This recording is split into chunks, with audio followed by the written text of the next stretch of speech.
Welcome to Retrobotics, and today we have part 4 of our Firefox saga. The conclusion of our Firefox saga. It is here in our new arcade. This is its permanent home, hopefully, knock on wood. It will never move from here again. And miraculously, when we moved it here, it somehow started to work even a little bit better than we had it working at the last place, so we were worried it was going to stop working, so thank goodness. Yeah, so now that it's moved and it's working, we're just never going to touch it again, except to play it, obviously. So we're just going to give a quick rundown first. This is how this episode is going to go. We're going to give a rundown of how the machine came to be, just sort of a recap, and what we did to bring it back to life, where it is now, and talk about some additional fun things we discovered in the course of working on Firefox. And then top it all off with some gameplay and gameplay tips, because I've been playing a lot of Firefox, so I have some tips to give to the wider community. I'm going to have to be taking my own notes, because I'm still quite bad. Yeah, well, we played a Firefox tournament the other day on a different machine, not this one, and we did quite well. So let's talk Firefox. So for those of us who have seen our series on Firefox, some of this is going to be old information, a lot of it's going to be old information, but essentially what happened was I was browsing Craigslist one day and I saw a posting for, it was like Atari arcade game or something. It was pretty generic. And I opened it up, and there was this Firefox, and it said, okay, Firefox, come get it. It doesn't work. It hasn't worked in 10 years. The monitor's toast. It comes with 3 Laserdisc players, and you have to take all of them. Yeah. You can't leave any behind. So long story short, we got a really good deal, but then what are the things we had to do to fix it? Yeah, so when we brought it home, the first thing we did was very carefully evaluate it because we didn't want to make anything worse. Firefox is a very complicated machine, and reading Jed Margolin's dev notes on how Firefox came to be was an enlightening and terrifying experience. Just talking about how, oh yes, well, we had the test engineers go in there, they were working on the power supply whenever you'd hear, okay, ready, let's go. You hear the power supply click on, bang! Fuck! And that was basically how the development of Firefox went. And there was the whole shtick with Firefox failed to show up at the 1983 or 4 AMOA because the machine just didn't work. They shipped it there and the engineer was not able to get it to work at all. And then it was delayed an entire year almost before it really actually came to life. So crazy complicated machine, multiple PCBs in there, twin power supplies, twin power bricks, such fun. So the first thing we did was unplug the PCBs, remove the Laserdisc player, remove everything from the cabinet that could be removed, unplug the monitor because we didn't want to get into that, and just start with the AR2s. That's how you start on an unknown condition Atari game. Turn on the AR2 power supplies, measure the sense voltages, make sure that everything's in spec because you don't want to blow anything out. And only after you've got the ARs working do you proceed to plug in the PCB. At this point we still hadn't tried the monitor or the Laserdisc, but we plugged in the PCB and we could hear noises. It was beeping when we plugged it in the first time. It wasn't doing anything beyond that. We couldn't get it to get into gameplay mode or anything. It was just beeping. But that was our first sign of life for the machine, which was encouraging. The next thing we did was the monitor, or at least we have a whole video on. Yeah, we have a whole video on fixing the monitor. Real quick. We plugged it in, it started screaming, and we decided no, that was probably a bad noise, and we consulted Jess Askey, who helped us develop a fix for it, which is in the other Firefox video, and we were ultimately able to fix it. Turns out Firefox, this is a complete anecdote, does not like other monitors in general. I've noticed this. I couldn't get it to sync on an LCD monitor, couldn't get it to sync on some other monitors I had lying around properly. It was just very finicky, and I noticed that the inverse is true also. Even though this monitor works, I wasn't able to get the TPG to ever sync to the monitor. So something, no matter what I did, I just could never get the TPG to actually sync to it. So something is up with it that makes it an extra special, prissy cabinet versus everything else. And so the final thing that was really wrong with it, because at this point we determined that the PCB was actually working, was the Laserdisc player. So we have a whole video on fixing those as well, where Sam came up with this awesome jig and 3D printed a part so we could re-epoxy the mirrors. Because I was trying to get Sam to hold this stupid thing for 15 minutes at a time, and then it didn't work. Out of frustration breeds ingenuity. Was really the moral of that story. So I'm very thankful that Sam made this thing so that fixing these is now a breeze as far as mirrors are concerned. As long as you can get them out of the housing, it's doable. So we fixed the player. It required a lot of adjustment, but once it was in the cabinet, everything started to work. It all came together quite well. I mean, that excitement of just seeing it actually kind of starting to work at all. Because we came into this and we're like, okay, people have basically told us, no, we weren't. Like, people were telling us like, oh, well, we're looking at basically how many Firefoxes are original, and it's like almost none. Or, like the original monitor and the original Laserdisc working, like a lot of them get replaced with the Dexters, right? Yeah. So I think just going into it, it was kind of nice. Like, we set low expectations. We're like, well, if it all fails, the first time we got it to work, I don't know if it was evident in the video when we did it. It was like midnight. We had just gotten home after a long drive, and I was like, Sam, no way it plays a game. Let's do it. No way, You want to please, test come on. this? I was like, I'd like to sleep, but okay. I think, because that's the thing. Oh my God. It's fun not there, and then I miss it. So, yeah, I had to fall on the sword for that. So we tried one of the players that we worked on, it didn't work, and we tried the other one, and it just sprang to life. Come on, babe, come on. Oh my God, really? Play the What? game. And it was crazy that it actually began to work. So after that, it was just tweaks. There were little things that were wrong with it. The headphone jack, for instance, was broken. It needed repair. The controls needed adjusting and rebuilding. There was a missing coin selector in the coin door that we put back in there. Just very little things that were wrong with the cabinet and have been put to rights now. It just needed a really good cleaning after it had been sitting for many years. And now here it is. So in our game room, and it's great, and it's so loud. If you saw me, I had to turn it off so many times at our arcade tour because it just, even the startup sounds like you're just freaking starting. It's like an engine taking off. It's like a jet. Yeah, exactly. It's got a bank of 120 volt fans in the back of the cabinet that just make a ton of noise and produce a good quantity of jet wash out the back of the cabinet. It's crazy.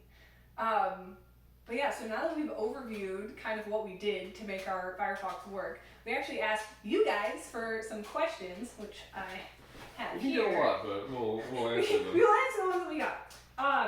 So for Jeremiah Thomas 8140 asked, would you be willing to work on other people's Firefox cabinets or at least the Laserdisc player?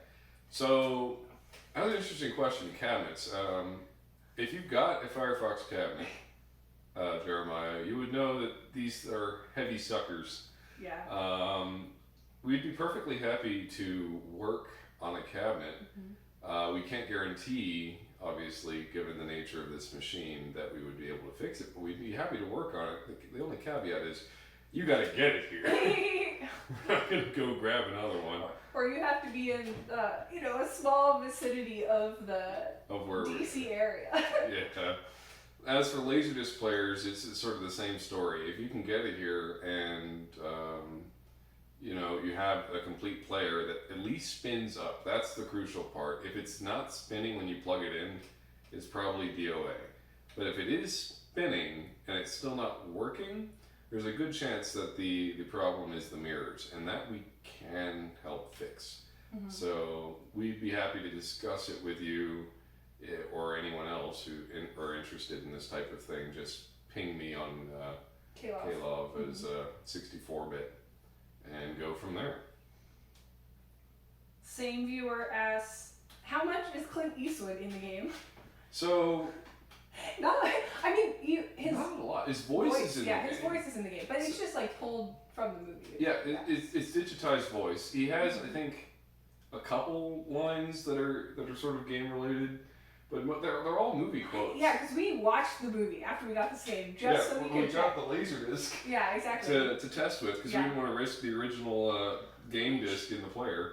So, I mean, I'd be curious to look it up because I'm assuming they're just from the movie. I don't know if he did independent voice, but does that mean that, like, is Addams Family is a game where voice was done from someone... Val Julia recorded for Addams Family. For Addams Family. Is that the only game that has for specifically the game versus... No, there are many, I think. But Star Wars ripped. Star Wars ripped. Yeah. I think this is also ripped. Yeah. I mean, but they do it tastefully. For example, if you get a high score, if you get the number 1 high score, it'll put out the voice line "I'm the best there is." Yeah. From Clint Eastwood, and if you do when the game starts up, exactly. it'll do "Boy, is this a machine?" Yeah, exactly. There's a lot of those little voice lines that people. I'm going to take her down. Visibility again. And second Firefox. They've got me locked on. The only time you actually see Clint Eastwood, you never actually see his face. In the game at all. Mm-hmm. You only see when the intro sequence is happening, you'll see him climbing into a jet, and during the intermission in the game when you land at Mother 1, you'll see him climbing out of the jet, but both times he's in the Firefox flight suit. So outside of that, he's not really in the game. It was stated that, according to Jed Margolin, when Firefox was being developed, Clint Eastwood and his kids visited Atari's facility, and they threw them all in a prototype full motion simulator that was running Firefox, and not safe at all, but they had a blast, and thankfully nobody died. So sounds like fun. We could build our own little Stuart platform. 6 Degree of Freedom. I don't think a Laserdisc would take it very well. Oh my god, it'd be so bad. But yeah, interesting answer. Overtime Arcade, our best friend. Why are the radar beams visible, and why do bullets dissipate them? So they're not actually radar beams. The game lists them as infrared detection beams. Which honestly makes it even more weird that bullets do anything to them. They've got me locked on. But that's supposedly what they are. In Firefox the movie, those infrared towers are mentioned. They have listening stations that are, and that's why Clint Eastwood's character has to go along the mountains to try to avoid all these detection stations. But he never shoots any of them, so this is just an interesting gameplay mechanic that, honestly, if you get good enough at shooting them down, it becomes a game of just that. Wait for the beam to show up and shoot it, because if you do that, then the enemy planes will never shoot at you. So, I don't have a good reason for why bullets dissipate infrared light beams. It's really science. Other than, if you're shooting the source of them, you're probably taking out whatever's emitting the beam. So I'll go with that. Sure, that sounds good. And last but very not least, very least, at Coin Up Corner asks, how many foxes catch on fire? So, I mean, it depends on how you define in the game. I sort of addressed this in the post. In the gameplay, there are no foxes that catch on fire, but Firefox is a pretty large cabinet. And inside this cabinet, you could fit several foxes. Multiple foxes. And Firefox, needing those 120 volt fans, is very hot inside. Well, and if you had your original red flyback. Yeah. Then you got some crispy foxes. Some crispy foxes inside the cabinet. Yeah. I would estimate you could probably fit at least one fox in the monitor compartment, one fox in the main compartment, and potentially a small fox in the Laserdisc compartment. The Laserdisc does take up a lot of space. Yeah. That's how many foxes you could fit in a Firefox cabinet. And for how many foxes we plan on fitting in our arcade? This is our first, the Firefox.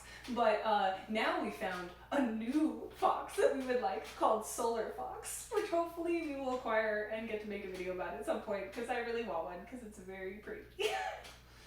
But I digress. Speaking of weird games, yes, we learned something else when we were working on Firefox. And Sam actually thought of this when we were playing it for the first time. And that is Battlestar Galactica. BSG.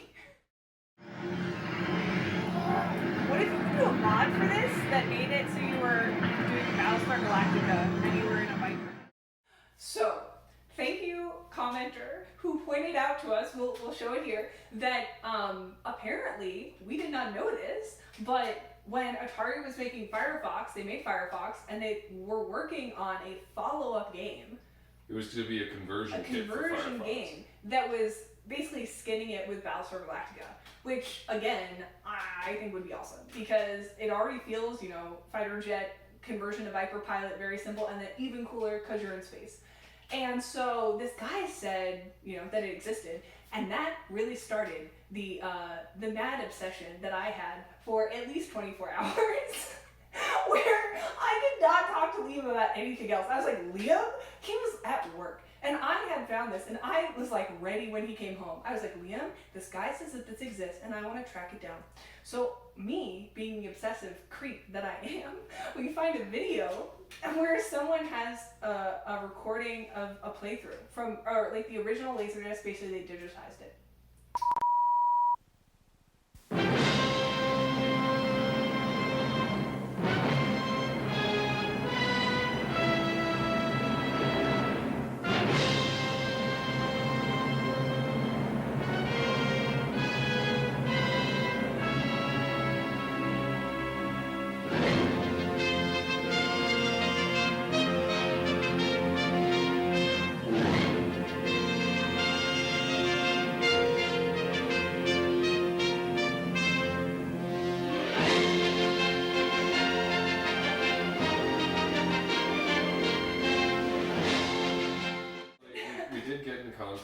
With the people who own the disc and the code, or at least what's left of either. Yeah. And it is to say for anyone else who is looking into this again, and sadly, this game was never completed. It was never even advanced far enough to become a playable demo. It was more a sort of start of development. It was like a sales pitch level where, you know, they could show it on their Atari test system playing a very simple, you know, just the first level. Just the first level, flying around a little bit, shooting Cylons, and then also getting to do a docking sequence, which would be very cool. But again, because all we could find was the Laserdisc file, you know, the Laserdisc when you record it in CHD.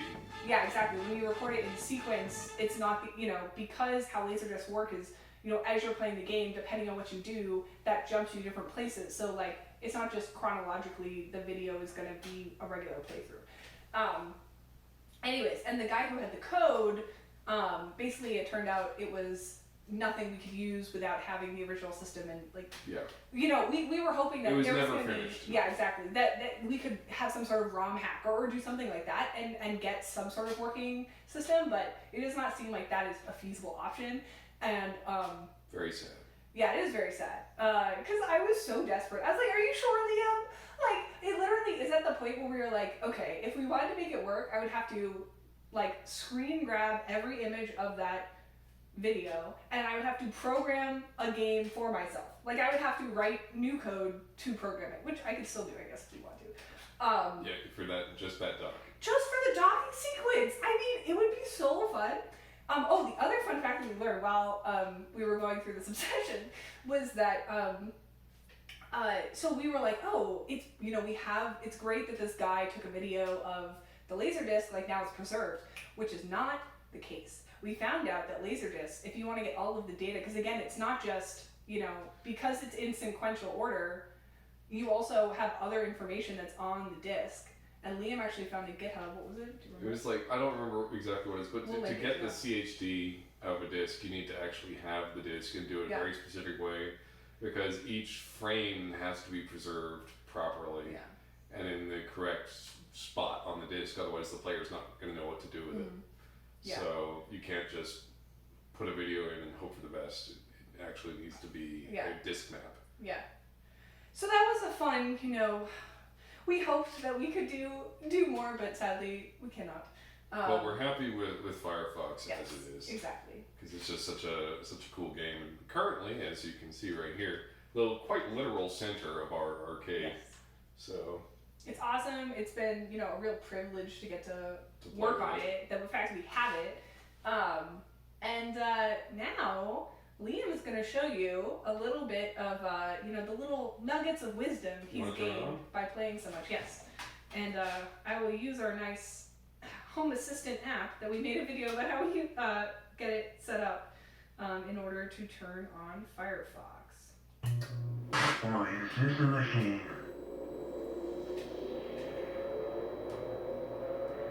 Just hear that startup.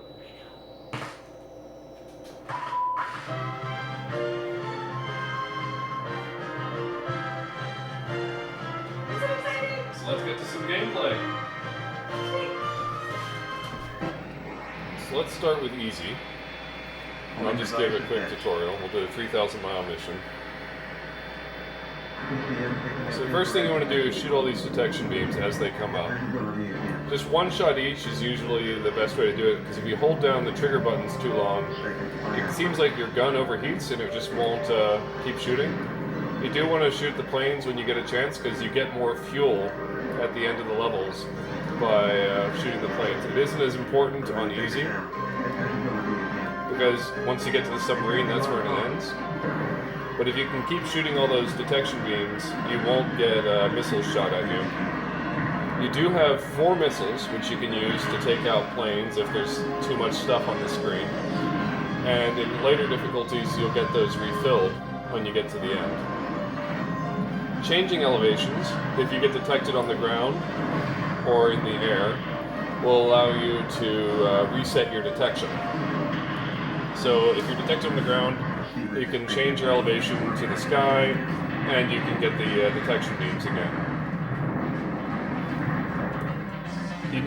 If you can maneuver to pull up before it prompts you to do so, you get 5,000 bonus points. And that counts for both at the beginning of the ice canyon and at the end of the ice canyon here. So for easy, that's all you needed to do. Is just get to the end of the canyon.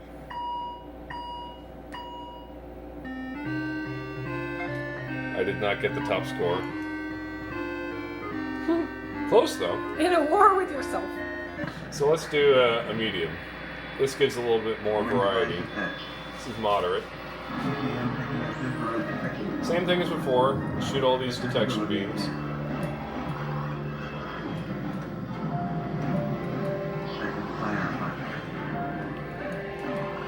There's Clint Eastwood's voice.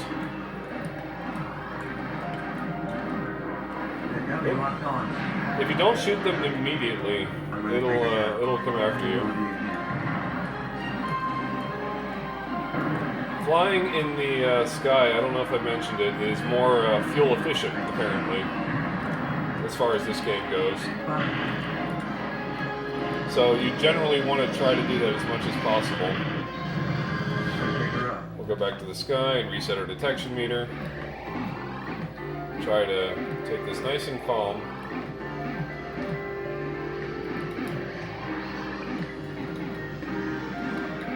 Ah, there you go. So we'll do the ice pack. I have 1 missile left, and I can use it right here because I get it refilled at the end of this stage. Generally want to kill as many as you can here because you get your fuel refilled right at the end. There we go. I screwed up and it showed the pull up animation. If you don't pull up, it'll immediately kill you and end your game. So I got 25 fuel awarded for 10 explosions. Same thing here, you gotta pull up, otherwise you go straight into the ocean. Also, if you shoot all of these, you get 25,000 points bonus. So, definitely worth it if you want to get a top score.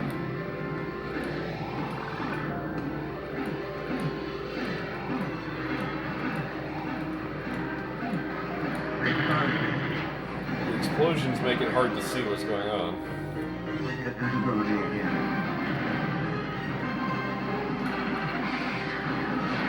Obviously, I am not playing my best.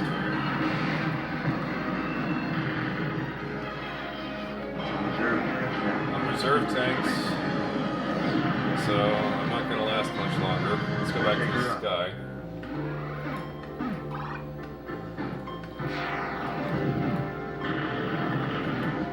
Let's use my missiles because why not?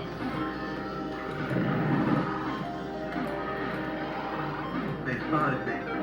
Ow. I'm gonna take her down.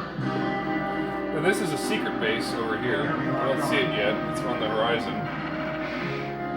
If you get far enough, there's a ship, and you can shoot the. There it is. Shoot the ship, you get extra points, but I didn't make it that far. So clearly, not my best game at all.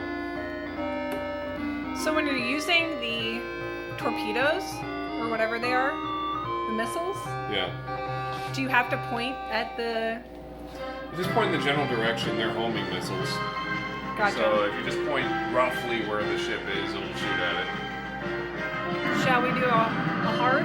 Yeah, you can watch me die really quickly. Let's do Homing device. Pro, unlimited journey, question mark, question mark, question mark, question mark. Watch how quickly this stuff is on here. Get visibility again. Second firefox.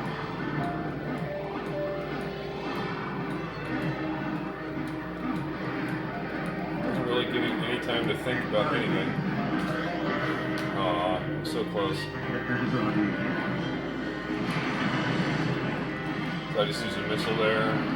The thumb buttons are the missiles, the finger buttons are the machine gun. Obviously you get the most points if you can take out another Firefox in that one. But I was not able to manage it. Let's see if I can please not get detected here.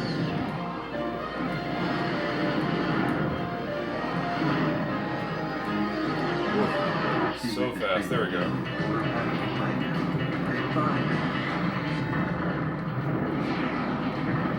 Pull up. Do this canyon run. Take out as many jets as we can. Use all our remaining missiles. Pull up, pull up, pull up. Good job!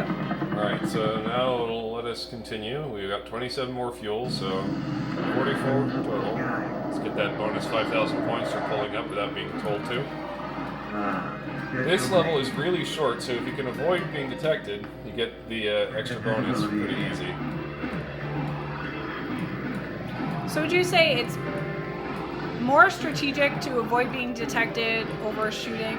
Oh, totally. Just because the 25,000 point bonus is just so insane compared to every other point value you can get. But don't you get more fuel by killing them, like you said? You do, but it's outweighed by the amount of points you can get during your life by just shooting these guys down. Oh, I see. And that said, you can shoot them down without getting detected. That is a very weird. You'd think they would detect you if you're shooting. Well, I them. mean, they can't phone home. I guess I can't find where you are, yeah.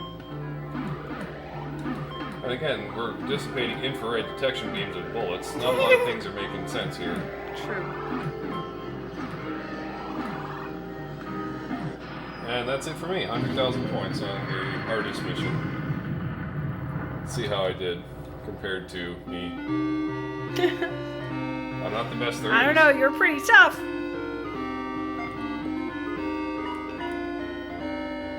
Oh. Wow. Good job.